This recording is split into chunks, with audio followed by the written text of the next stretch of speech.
अस्सलामुअलैकुम।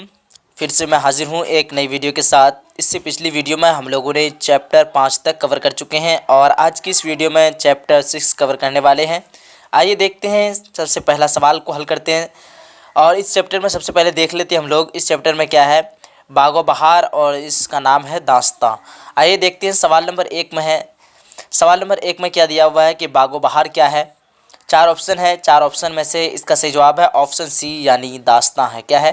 दास्तां। उसके बाद आता है सवाल नंबर 2 में। सवाल नंबर 2 में क्या है कि किस्सा आज़ाद बख्त का किस किताब का हिस्सा है।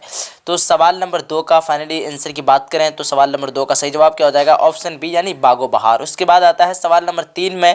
सवाल नंबर 3 में क्या है कि फोर्ट विलियम कॉलेज कहाँ कायम किया गया था। तो फोर्ट विलियम कॉलेज जो है कहाँ कायम किया गया था? कोलकाता में कायम किया गया था। उसके बाद आता है सवाल नंबर 4 में। और सवाल नंबर 4 में क्या है कि किस सन्फ में माफूकुल फितरी अनासिर की कार फरमाई होती है। तो 4 ऑप्शन में से इस सवाल का जो है सही जवाब क्या हो जाएगा? ऑप्शन ए यानी दास्तां से। उसके बाद आता है सवाल नंबर 5 में मीर अमन दहलवी से कौन सी नसरी किताब मंसूब है। तो 4 ऑप्शन में से सही जवाब की बात करें तो क्या हो जाएगा? ऑप्शन बी यानी बागो बहार। उसके बाद आता है सवाल नंबर 6 में बागो बहार में कितने दरवेश के किस्से बयान किए गए हैं। तो क्या हो जाएगा? सवाल नंबर 6 का सही जवाब ऑप्शन ए यानी 4 दरवेश के यानी 4 फ़कीरों की जो है किससे बयान किए गए हैं। मैं स्पीड में इसलिए बोल रहा हूँ क्योंकि आप लोगों के पास बहुत ही कम वक्त रह गया और बहुत ज़्यादा जो है अभी चैप्टर हम लोगों को कवर करना है। आइए देखते हैं सवाल नंबर 7 में यह है कि बागो बहार का ताल्लुक किस सिन्फ से है। सिन्फ का मतलब होता है किस्म, मैं अगली वीडियो में बता चुका हूँ आप सभी को। तो सवाल नंबर 7 का फाइनली आंसर की बात करें तो क्या हो जाएगा? ऑप्शन बी यानी दास्तां से है। उसके बाद आता है सवाल नंबर 8 में बागो बहार में अंधे फ़कीर का ताल्लुक किस मुल्क से था। तो सवाल नंबर जो है 8 का सही जवाब क्या हो जाएगा? ऑप्शन डी यानी हिंदुस्तान से था। बागो बहार में अंधेरे फ़कीर का ताल्लुक किस मुल्क से था। तो हिंदुस्तान मुल्क से था। उसके बाद अगला सवाल है सवाल नंबर 9 में मलक सादिक से शहजादे के वालिद का क्या रिश्ता था। तो क्या हो जाएगा सही जवाब? सवाल नंबर 9 का जो है सही जवाब क्या हो जाएगा? ऑप्शन ए यानी दोस्ती का रिश्ता था। उसके बाद आता है सवाल नंबर 10 में शामिल निसाब इक़्तिबास बागो बहार के किस दरवेश की जो है कहानी है, यानी किस फ़कीर की कहानी है। तो सवाल नंबर 10 का आंसर की बात करें तो क्या हो जाएगा? ऑप्शन ए यानी चौथे दरवेश की। किसके? तो चौथे दरवेश की। उसके बाद आता है सवाल नंबर 11 में बागो बहार की तसनीफ़ का ताल्लुक किस इदारे से है। सवाल नंबर 11 का सही जवाब क्या हो जाएगा? ऑप्शन सी यानी फोर्ट विलियम कॉलेज से। उसके बाद आता है सवाल नंबर 12 में मीर अमन की दूसरी किताब का नाम क्या है। ऑप्शन बी क्या हो जाएगा? ऑप्शन बी यानी गंज खूबी। क्या हो जाएगा? गंज खूबी। उसके बाद सवाल नंबर 13 की बात करें।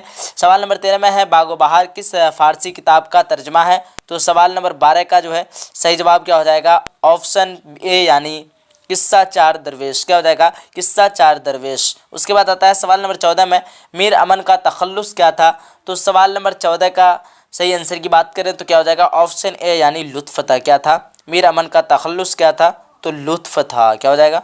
लुत्फ़। उसके बाद आता है सवाल नंबर 15 में बागो बहार किस सन में लिखी गई, यानी किस तारीख में जो है लिखी गई। सवाल नंबर 15 का सही जवाब है ऑप्शन बी 1801 ईस्वी में जो है बागो बहार लिखी गई थी। उसके बाद सवाल नंबर 16 है बागो बहार के मुसन्निफ़ कौन है। तो बागो बहार के मुसन्निफ़ का नाम क्या हो जाएगा, यानी बागो बहार जो है कौन लिखे। तो मीर अमन दहलवी लिखे हैं। उसके बाद आता है सवाल नंबर 17 में फ़क्शन की सबसे मुख्तसर सन्फ़ किसे कहते हैं। तो सवाल नंबर सही जवाब की बात करें, सवाल नंबर 17 का सही जवाब की बात करें तो क्या हो जाएगा? ऑप्शन बी यानी अफसाना। उसके बाद है सवाल नंबर 18 में किस्सा गोई की कदीम नसरी सन्फ़ को क्या कहते हैं, यानी किस्सा गोई की जो है पुरानी सन्फ़ यानी पुरानी किस्म को क्या कहते हैं। तो क्या हो जाएगा?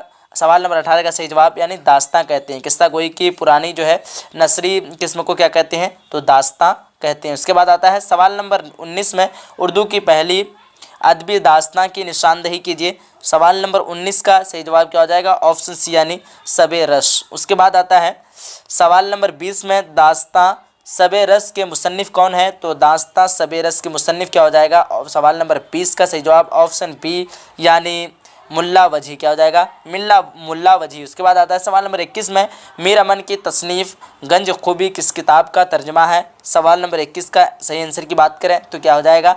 ऑप्शन डी यानी अखलाक मोहसनी। अखलाक क्या हो जाएगा? मोहसनी। उसके बाद आता है सवाल नंबर 22 में फोर्ट विलियम कॉलेज में मीर अमन की बहाली कितने रुपया माहवारा पर हुई।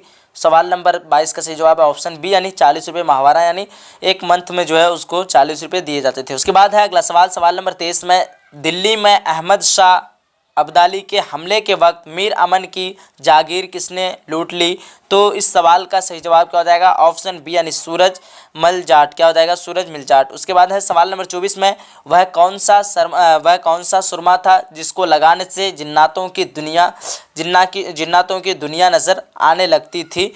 तो सवाल नंबर 24 का सही जवाब है ऑप्शन बी यानी सुलेमानी सुरमा। सुलेमानी सुरमा को जो है लगाते थे आंखों में, तो जिन्नातों की दुनिया जो है नज़र आने लगती थी।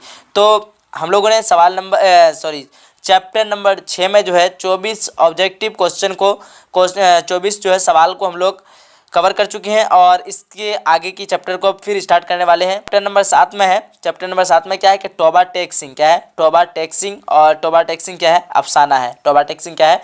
अफसाना है। आइए देखते हैं टोबा टेक्सिंग का इस चैप्टर का जो सवाल, चैप्टर 7 का जो है सवाल नंबर 1 को देखते हैं। सवाल नंबर 1 में है, बसंत सिंह किस अफसाने का किरदार है? सवाल नंबर 1 में क्या है? बसंत सिंह किस अफसाने का किरदार है? तो क्या हो जाएगा इसका सही जवाब? सवाल नंबर 1 का सही जवाब हो जाएगा, अगर आप लोग जानते हैं तो इस सवाल का जो है आप लोग अपने से आंसर देने का कोशिश कीजिए, देखते हैं कितने लोग दे पाते हैं। तो सवाल नंबर 1 का सही जवाब की बात करें तो क्या हो जाएगा? ऑप्शन सी यानी टोबा टेक्सिंग। क्या हो जाएगा? टोबा टेक्सिंग। उसके बाद है सवाल नंबर 2 में, अफसाना टोबा टेक्सिंग में किन लोगों के तबादले की बात की जा रही थी? सवाल नंबर 2 का सही जवाब की बात करें तो क्या हो जाएगा? ऑप्शन डी यानी पागलों की। क्या है? सवाल नंबर 3 में, टोबा टेक्सिंग किसका अफसाना है? सवाल नंबर 3 का सही जवाब क्या हो जाएगा? ऑप्शन ए यानी सआदत हुसैन मंटू का जो है अफसाना है। सवाल नंबर 4 में आता है, टोबा टेक्सिंग का ताल्लुक किस सिन्फ से है? सवाल नंबर 4 का सही जवाब हो जाएगा आपका ऑप्शन सी यानी अफसाना से है। उसके बाद आता है सवाल नंबर 5 में, उर्दू में मुख्तसर अफसाने की तसनीफ़ कहाँ से आई? सवाल नंबर 5 का सही जवाब की बात करें तो क्या हो जाएगा? ऑप्शन सी यानी मगरिब से। मगरिब का मतलब क्या होता है? पश्चिम। 4 ऑप्शन है, क्या क्या? अरबी से, फारसी से, उसके बाद मगरिब से, यूनान से। तो क्या हो जाएगा आपका? मगरिब यानी पश्चिम से जो है मुख्तसर अफसाने की सिन्फ कहाँ से आई थी? तो पश्चिम से यानी मगरिब से आई थी। उसके बाद है सवाल नंबर 6 में, कौन सा नसरी सन्फ चावल पर कुल वल्लाह लिखने का फ़न है? तो सवाल नंबर 6 का सही जवाब की बात करें तो ऑप्शन सी सही हो जाएगा। क्या हो जाएगा? ऑप्शन सी यानी अफसाना। क्या हो जाएगा? अफसाना। उसके बाद आता है सवाल नंबर 7 में, टोबा टेक्सिंग का असल नाम बताइए।